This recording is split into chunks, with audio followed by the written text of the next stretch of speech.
Salam sejahtera bagi kita semua. Salam. Kita bersyukur kepada Tuhan karena Tuhan Yesus baik bagi kita semua. Haleluya. Hari ini kita bisa kembali beribadah kepada Tuhan. Saya percaya ini karena kebaikan Tuhan di dalam kehidupan kita ya. Karena tidak semua orang yang bisa beribadah kepada Tuhan ya, walaupun dia punya kerinduan, tetapi tidak semua orang bisa beribadah kepada Tuhan. Ada banyak halangan, ada banyak tantangan, tiba-tiba sakit, tiba-tiba muncul masalah dan lain sebagainya sehingga tidak bisa beribadah. Nah, saya percaya ketika kita semua hari ini bisa beribadah kepada Tuhan, ini karena kemurahan Tuhan bagi kita semua. Puji Tuhan. Dan kita bisa merayakan akan hari kebangkitan Tuhan ya. Peristiwa kebangkitan Tuhan Yesus itu adalah sebuah peristiwa yang luar biasa sudah. Itu bukan peristiwa biasa karena selama bumi berdiri tidak ada kejadian yang sama ya. Seperti yang dijalani oleh Yesus Kristus Tuhan kita ya. Dia mati sangat mengenaskan saudara. Ada orang yang bangkit lagi saudara, tetapi itu orang bilang mati suri. Mati yang baik-baik saudara ya. Memang mungkin karena kelemahan tubuhnya sehingga dia meninggal, tapi bisa bangkit lagi. Ada orang seperti itu saudara ya. Tetapi Yesus ini berbeda, karena dia mati itu memang habis-habisan, darahnya habis, tubuhnya hancur, ya. Kemudian dia mati, tapi dia bangkit lagi. Dan ketika Tuhan Yesus bangkit, dia tidak mati lagi. Kalau saudara baca di Alkitab, Lazarus juga bangkit, ya. Tapi dia tidak hancur tubuhnya, darahnya masih ada, dia bangkit lagi. Tetapi setelah bangkit dia mati lagi, gitu ya. Tuhan Yesus itu berbeda. Itu sebabnya peristiwa kebangkitan Yesus itu adalah sesuatu yang spektakuler. Ini sesuatu yang ajaib. Dan kita umat-umat Kristen yang percaya bahwa Yesus Kristus itu adalah Tuhan dan Raja dalam hidup kita. Dia juru selamat. Kita patut berbangga. Kita harus bangga. Karena kita punya Tuhan yang luar biasa. Dia memang mati, disiksa. Tetapi hari ketiga dia bangkit kembali. Dan hari ini kita merayakan akan kebangkitan Tuhan. Saya percaya ini juga sesuai dengan rencana Allah dalam kehidupan kita. Itu sebabnya di hari kebangkitan Tuhan ini saya rindu kita akan belajar bagian firman Allah yang sangat penting di dalam peristiwa kebangkitan Yesus Kristus ya. Di sana ada pelajaran yang sangat penting yang harus kita pelajari, kita harus renungkan, kita simak dan aplikasikan dalam hidup kita agar supaya kita bisa mengalami hal-hal yang pernah dialami oleh anak-anak Tuhan yang mengalami peristiwa kebangkitan pertama ya. Kebangkitan secara langsung dari Yesus Kristus. Nah, sebelum saya lanjut, saya rindu kita akan membacakan beberapa ayat.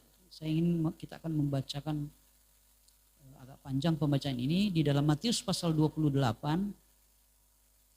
Matius pasal 28 kita akan membaca ayat 1 sampai ayatnya yang ke-15.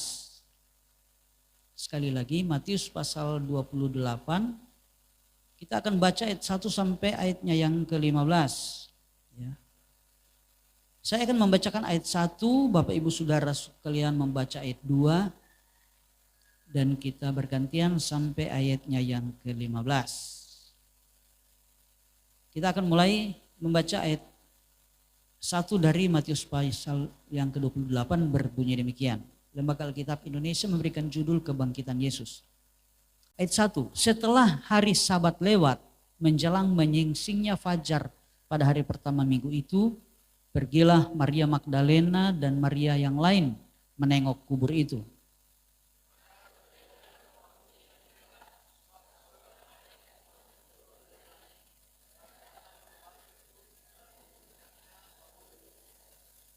Wajahnya bagaikan kilat dan pakaiannya putih bagaikan salju.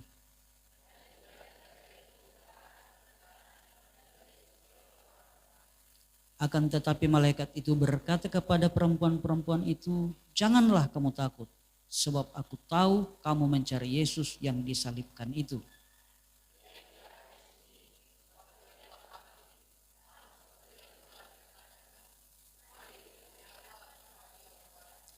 Dan segeralah pergi dan katakanlah kepada murid-muridnya bahwa ia telah bangkit dari antara orang mati. Ia mendahului kamu ke Galilea, di sana kamu akan melihat dia. Sesungguhnya aku telah mengatakannya kepadamu."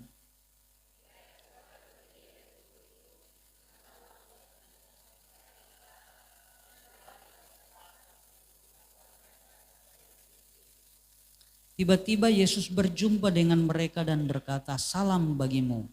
Mereka mendekatinya dan memeluk kakinya serta menyembahnya.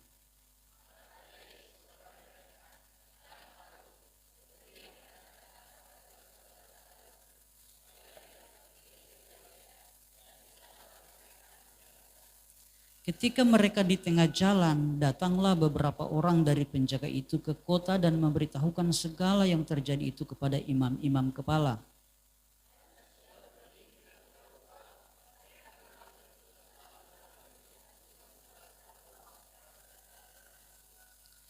Dan berkata, "Kamu harus mengatakan bahwa murid-muridnya datang malam-malam dan mencurinya ketika kamu sedang tidur."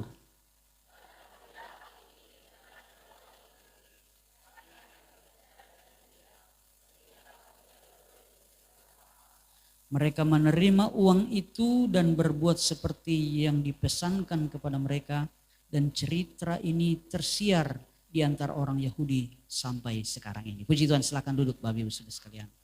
Kisah yang sudah kita bacakan ini itu adalah peristiwa ketika Yesus bangkit dari antara orang mati. Dan ketika Yesus bangkit dari antara orang mati, di sana ada orang-orang yang menyaksikan. Ya, di sini diceritakan bahwa ada dua kelompok orang yang menyaksikan. Yang satu adalah Maria Magdalena dan Maria yang lain, dan ada beberapa ibu-ibu waktu itu juga menyaksikan peristiwa itu. Kemudian ada penjaga-penjaga kubur. Karena sebelum ketika mereka dikuburkan, itu imam-imam kepala meminta kepada prajurit itu untuk menjaga kuburnya. Mereka bilang begini, "Tolong dijaga itu kubur dan diberi meterai. Karena si penyesat itu," katanya Yesus itu si penyesat. Si penyesat itu katakan bahwa hari yang ketiga dia akan bangkit. Ini imam-imam kepala tahu, Yesus mengatakan bahwa dia 3 hari kemudian dia akan bangkit setelah dia mati. Itu sebabnya ketika dikubur, mereka menyewa penjaga kubur. Karena mereka bilang jangan-jangan murid-muridnya akan datang untuk mencuri mayat itu. Mayat dari Yesus. Itu sebabnya dijaga. Nah, para prajurit yang menjaga ini juga menyaksikan peristiwa itu yang sudah kita bacakan tadi. Ya. Jadi ketika pagi sekali, tiba-tiba malaikat dari langit di sana dikatakan turun. Dan terjadi gempa bumi yang sangat hebat. Itu luar biasa sudah, peristiwa yang sangat luar biasa. Malaikat ini bercahaya, pakaiannya katanya berkilau-kilauan. Itu sebuah pemandangan yang spektakuler. Dan dikatakan, bayangkan, prajurit-prajurit itu dikatakan wajahnya dan penjaga-penjaga itu gentar ketakutan dan menjadi seperti orang-orang mati. Jadi pucat sudah itu penjaga-penjaga. Kan di dalam hati mereka tahu, oh ini katanya mau bangkit. Mereka tahu sudah, katanya mau bangkit ini Yesus. Jadi mereka jaga. Dan ketika peristiwa itu benar-benar terjadi, dikatakan firman Tuhan, mereka gemetar dan menjadi seperti orang mati. Pucat sudah. Kalau ada orang bahu di situ dorong semua bilang, pucatnya. Ketakutan sudah ini prajurit-prajurit. Saudara, ini bukan prajurit biasa. Saya beberapa waktu lalu saya jelaskan tentang prajurit Romawi. Ya. Ini yang mengawal ini prajurit Romawi. Prajurit Romawi di zaman itu adalah prajurit terbaik di dunia. Karena dengan prajurit Romawi, waktu itu Romawi menguasai dunia. Jadi Romawi itu menguasai seluruh dunia di zaman ini. Kenapa? Karena mereka mempunyai prajurit-prajurit yang hebat. Prajurit-prajurit yang handal. Dan itu melewati sebuah proses pelatihan yang sangat ketat dengan disiplin yang sangat tinggi sehingga mereka menjelma menjadi prajurit-prajurit yang gagah berani dan memiliki sifat-sifat yang keras. Ini prajurit Romawi. Nah, ini prajurit terlatih sudah. Biasa mereka kalau menghadapi musuh, mereka tidak pernah gentar. Mereka lindas semua musuh mereka. Tetapi ketika peristiwa ini terjadi, kata firman Allah, mereka jadi seperti orang mati. Haleluya. Ketakutan sudah. Karena ada kuasa yang sangat dahsyat yang melingkupi daerah itu. Ini kelompok yang pertama. Kelompok yang kedua adalah wanita-wanita ini. Mereka juga ketakutan. Tetapi yang luar biasa saudara. Tengah-tengah mereka ketakutan. Malaikat itu berbicara kepada mereka. Jadi malaikat tidak berbicara kepada penjaga-penjaga. Malaikat berbicara kepada wanita-wanita ini. Dia katakan, jangan takut. Saya tahu kamu mencari Yesus yang disalibkan itu. Dia tidak ada di sini, dia sudah bangkit. Haleluya. Jadi ketika Yesus keluar dari kubur, saudara, tidak ada yang dapat lihat. Baik prajurit, baik wanita-wanita itu tidak kelihatan. Mereka cuma lihat malaikat menggulingkan batu. Karena Tuhan bangkit bukan dengan tubuh jasmani. Dia bangkit dengan tubuh kekekalan. Itu yang dimaksudkan oleh Rasul Paulus. Kalau kita dibangkitkan kembali, kita memiliki tubuh seperti itu. Bukan tubuh yang hidup karena darah dan daging. Tetapi tubuh hidup karena roh. Itu sifatnya kekal.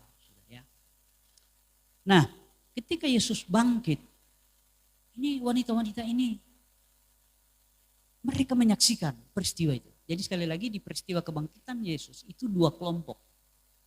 Pertama kelompok wanita, Maria Magdalena dan kawan-kawan. Yang kedua kelompok prajurit.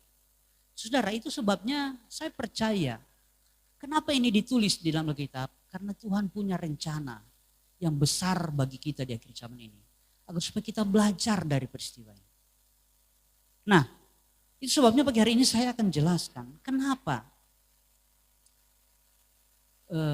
dua kelompok ini sama-sama menyaksikan akan kebangkitan Tuhan.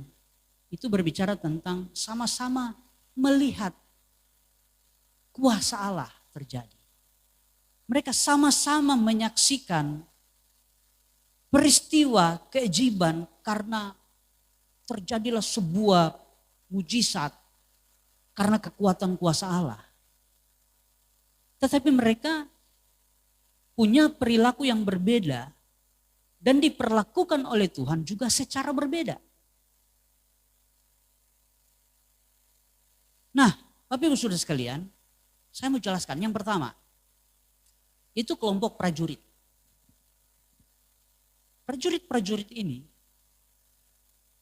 mereka adalah kelompok yang hadir ketika peristiwa kebangkitan Tuhan itu ada. Ketika Yesus bangkit, malaikat turun dari langit, terjadi gempa bumi, dan mereka melihat malaikat itu bercahaya bagaikan kilat, kata firman Tuhan. Mereka ada di sana. Tetapi saudara, kehadiran mereka di sana itu bukan karena mereka percaya kepada Yesus. Tidak. Mereka memang hadir. Mereka memang menyaksikan. Tetapi alasan mereka hadir bukan karena percaya kepada Tuhan. Tetapi mereka hadir untuk melaksanakan tugas. Tujuan utama mereka adalah melaksanakan tugas. Ini adalah gambaran anak-anak Tuhan yang hadir di gereja cuma karena dapat tugas. Bukan karena Yesus alasannya. Kita tidak boleh jadi orang Kristen seperti itu.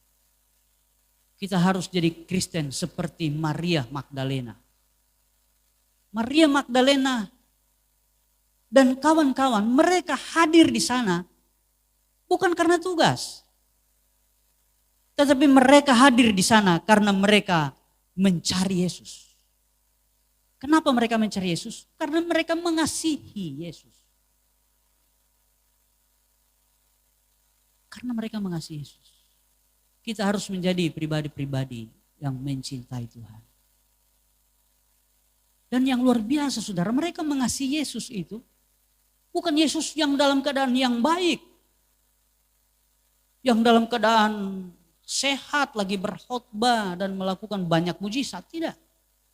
Mereka mencari Yesus yang sudah mati. Mereka mencari Yesus yang sudah dikuburkan. Ini menggambarkan bahwa mereka mencintai Tuhan tidak dengan alasan supaya mereka diberkati atau alasan yang lain. Mereka sungguh-sungguh mencintai Yesus apa adanya. Dalam keadaan yang baik, dalam keadaan yang tidak baik, mereka tetap mencintai Tuhan. Waktu Yesus masih hidup, mereka setia mengiring Tuhan. Kalau saudara baca, mereka ini melayani Tuhan. Ketika Yesus masih hidup. Bahkan ketika Yesus sudah mati, sudah dikuburkan, sudah 3 hari di dalam kubur, mereka masih datang mencari Yesus. Padahal orang yang mati sudah 3 hari itu sudah tidak berdaya. Seringkali kan kita mengiring Tuhan seperti itu. Ada kalanya ketika kita berdoa, Tuhan langsung jawab. Sehingga kita bisa bersatu, wah Tuhan luar biasa. Mike Bimbar langsung menyatakan diri, oh saya akan mencintai Tuhan. Karena dia sudah tolong saya. Dia sudah berkati saya. Dia sudah sembuhkan sakit saya. Dia sudah buat mujizat dalam hidup saya. Itu sebabnya saya akan mencintai Tuhan. Tapi ketika Yesus dalam keadaan yang tidak berdaya, sudah di dalam kubur, tidak melakukan mujizat lagi. Itu sama dengan gambaran ketika kita berdoa dan Tuhan tidak jawab-jawab. Ketika kita sudah setia, malah masalah datang semakin berat. Apakah kita akan tetap mencintai Tuhan? Lewat firman Tuhan hari ini Tuhan mau di dalam posisi seperti itu juga kita harus tetap mencintai Tuhan. Kita harus jadi seperti wanita ini. Wanita-wanita ini. Walaupun Yesus sudah dikubur, walaupun Yesus sudah mati, walaupun dia sudah tidak berkhotbah lagi, walaupun dia tidak membuat mujizat lagi, walaupun dia tidak menolong kita lagi. Kita akan tetap mencintai Tuhan. Inilah kerinduan Tuhan. Sekali lagi Tuhan mau kita harus tetap seperti itu. Tuhan mau tolong atau Tuhan tidak mau tolong kita. Seperti kata Sadrak, Mesak dan Abednego. Ketika mereka akan dihukum, dibuang ke dapur api. Raja waktu itu Nebukadnezar masih memberikan kesempatan. Silakan pilih. Kalau kalian menyembah patung, saya bebaskan dari dapur api. Tetapi kalau kalian tidak mau menyembah patungku, kalian akan dilempar ke dalam dapur api. Sadrak, Mesak dan Abednego menjawab begini. Tuhan harus tahu. Kalau Allah kami akan menolong kami pasti akan ditolong dia. Tetapi Tuhan dengar, walaupun Allahku tidak menolong aku tetap tidak akan menyembah patung. Kami akan tetap menyembah Tuhan. Kita harus seperti itu. Jadi ketika kita berhasil, kita sukses, atau kita di PHK, atau kita bangkrut, kita sehat atau kita sakit, doa kita dijawab atau doa kita tidak dijawab. kita harus tetap mencintai Tuhan di atas segalanya. Kita harus berjuang untuk mencintai Dia, mengasihi Dia. Dan yang luar biasa saudara, orang-orang yang mencintai Tuhan, merekalah yang pertama kali akan berjumpa dengan Tuhan. Kisah yang sudah kita bacakan tadi, Maria Magdalena dan kawan-kawan. Merekalah yang pertama berjumpa dengan Tuhan. Merekalah yang pertama menikmati sukacita kebangkitan itu. Petrus, Yohanes yang terbenam di dalam duka cita sudah. Mereka tidak langsung berjumpa. Catatan firman Allah saudara, nanti beberapa hari kemudian. Nanti malamnya. Berapa jam kemudian baru mereka berjumpa. Tapi Maria Magdalena mereka dan kawan-kawan mereka adalah orang pertama yang menikmati perjumpaan dengan Tuhan. Haleluya. Dan itu mendatangkan sukacita yang luar biasa. Sebab kalau Tuhan ada, kalau Tuhan bersama kita, segala sesuatu pasti beres. Setiap masalah pasti beres.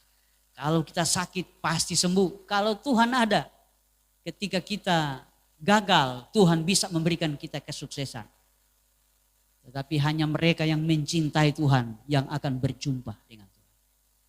Tidak semua orang yang, saya punya istilah, tidak semua orang yang datang di ibadah itu bisa berjumpa dengan Tuhan. Tidak semua.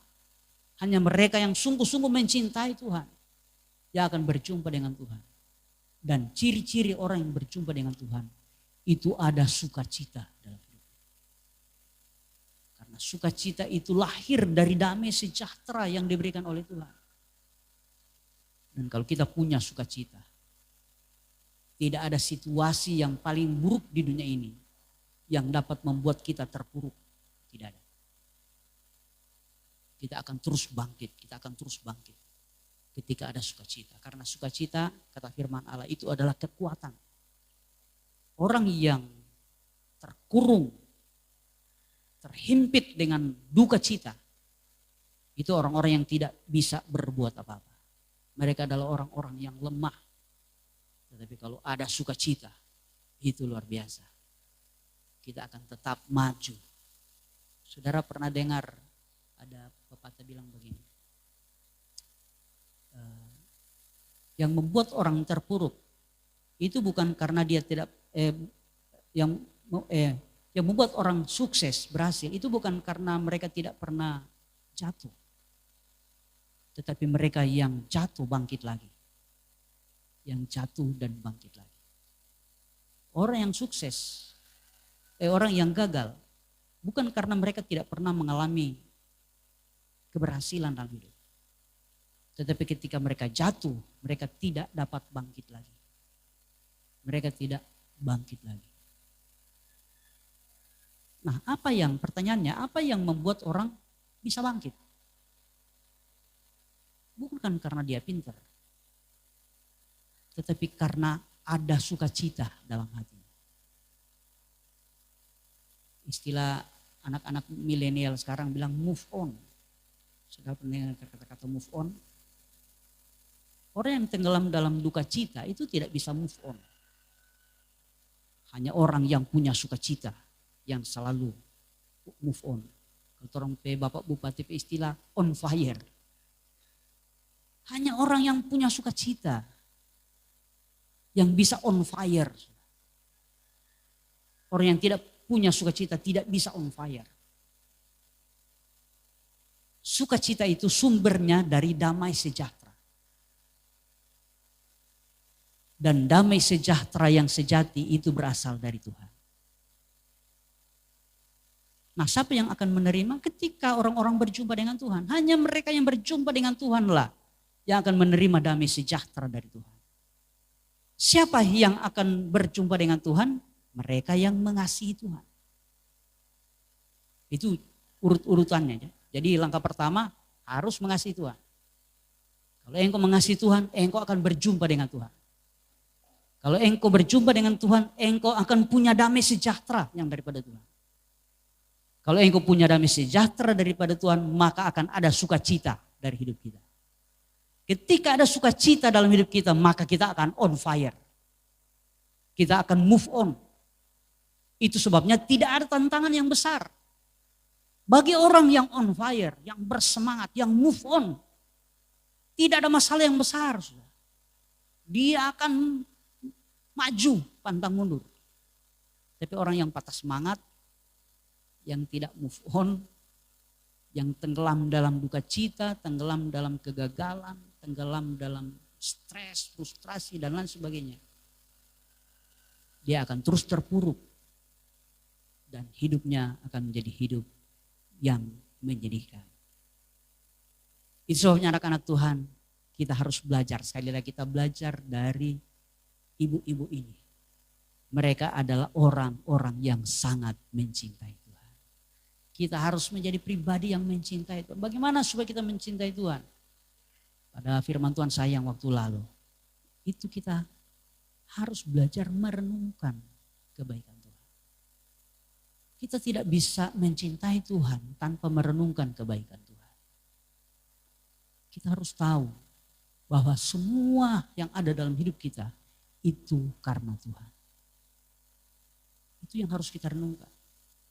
Saya tidak bisa apa-apa tanpa Tuhan.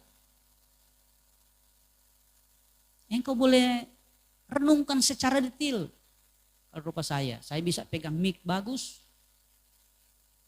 Ini karena kemurahan Tuhan. Karena Tuhan baik. Kalau Tuhan tidak baik, saya tidak punya mic yang bagus. Saya bisa pakai jas.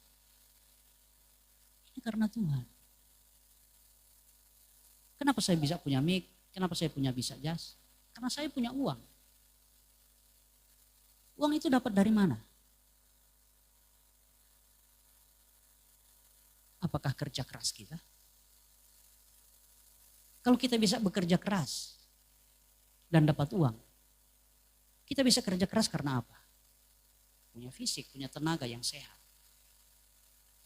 Kesehatan siapa yang kasih? Tangan siapa yang kasih? Otak siapa yang kasih? Tubuh kita ini siapa yang kasih? Mata, mulut, semua kita lengkap, siapa yang kasih? Semua Tuhan.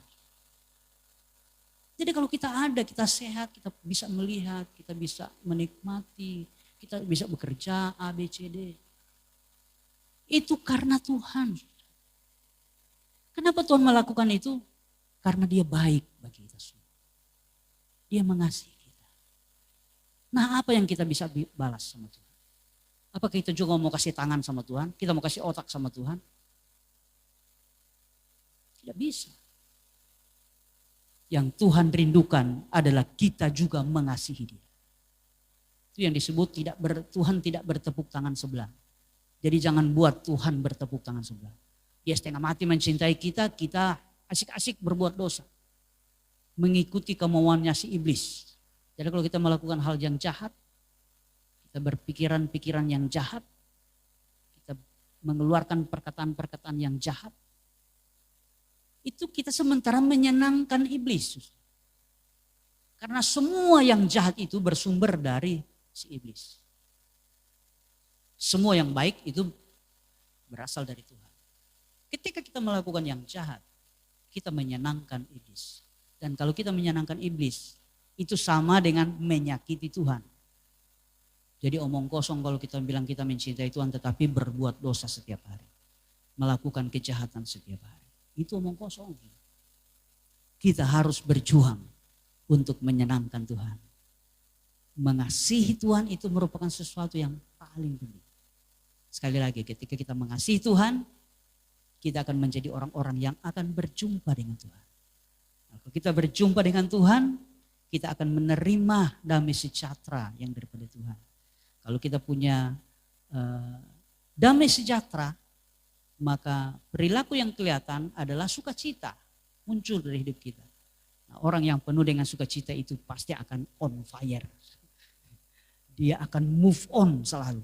Dan orang yang move on, orang yang bersemangat, orang yang punya mental baja, itu orang bersemangat itu punya mental baja. Pantang mundur, pantang menyerah. Jatuh bangkit lagi, jatuh bangkit lagi. Sudah di atas, naik lagi, tidak pernah menyerah. Itu orang-orang yang move on, yang on fire. Dan orang-orang seperti itulah yang akan mengalami keberhasilan, akan mengalami berkat-berkat Allah di dalam hidup. Dan percayalah, itu sudah ditulis dalam firman Allah, yaitu contoh yang harus kita pelajari dari wanita-wanita ini, yaitu Maria Magdalena dan kawan-kawan. Jangan jadi seperti prajurit. Kita datang di gereja cuma karena tugas, kita datang di gereja cuma karena supaya ketahuan kita orang Kristen. Jangan, saudara. Kita datang di gereja karena kita mencintai Tuhan.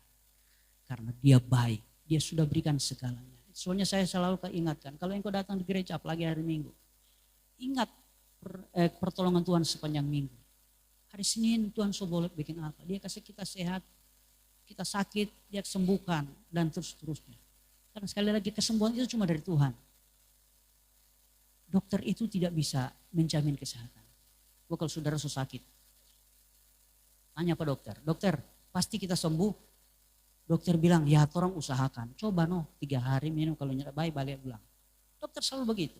Kemarin saya dengar di infotainment, ada satu adik dari Julia Perez, saudara ingat ya. Waktu dia sakit dan harus dioperasi.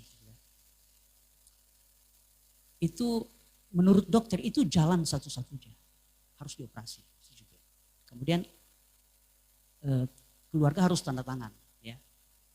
Dan keluarga semua berunding dan yang tanda tangan itu adiknya juga. Ketika adiknya sudah tanda tangan, dioperasilah beliau. Selesai operasi mati. Dan kemarin mamanya itu mengalami hal yang sama. Ketika mau dioperasi, diminta tanda tangan dan mereka itu keluarga tunjuk dia lagi. Ini adiknya juga. Dia bilang, bagaimana saya mau tanda tangan? Kemarin saya sudah tanda tangan dan kakak saya sudah mati.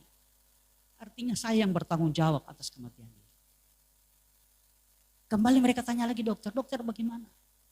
Bisa sembuh enggak? Dokter bilang kami cuma berusaha.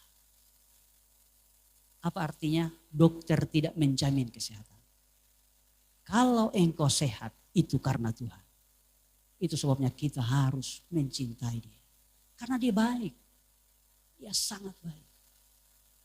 Engkau sehat cuma karena Tuhan. Soalnya Bapak Ibu Saudara sekalian, lewat firman Allah ini, Tuhan mengajar kita agar supaya kita semakin hari semakin mengasihi Tuhan. Semakin mencintai Dia di atas segalanya. Dan saya percaya kalau kita mencintai Tuhan, haleluya, kita akan menjadi orang-orang yang beruntung, kita akan menjadi orang-orang yang akan berjumpa dengan Tuhan. Dan saya percaya kalau kita berjumpa dengan Tuhan, ketika Tuhan ada, sekali lagi, di sana ada mujizat. Ketika Tuhan ada, di sana ada pertolongan.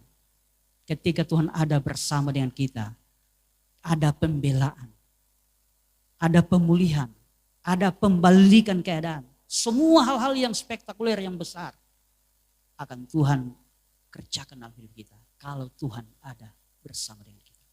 Soalnya berjuanglah mencintai Tuhan, agar supaya kita akan tinggal bersama-sama Tuhan. Maka Immanuel itu akan menjadi bagian kita. Allah menyertai hidup kita. Dan kita akan menjadi orang-orang yang diberkati oleh Tuhan. Puji Tuhan. Saya tidak akan panjang lebarkan firman Tuhan. Tetapi saya berdoa bagi kita semua. Agar supaya hari-hari ke depan kita menjadi orang-orang yang semakin mencintai Tuhan. Haleluya. Kita beribadah karena kita mencintai Tuhan. Kita beribadah bukan karena tradisi atau mengikuti perintah, aturan. Tetapi kita benar-benar beribadah karena kita mencintai Tuhan. Haleluya.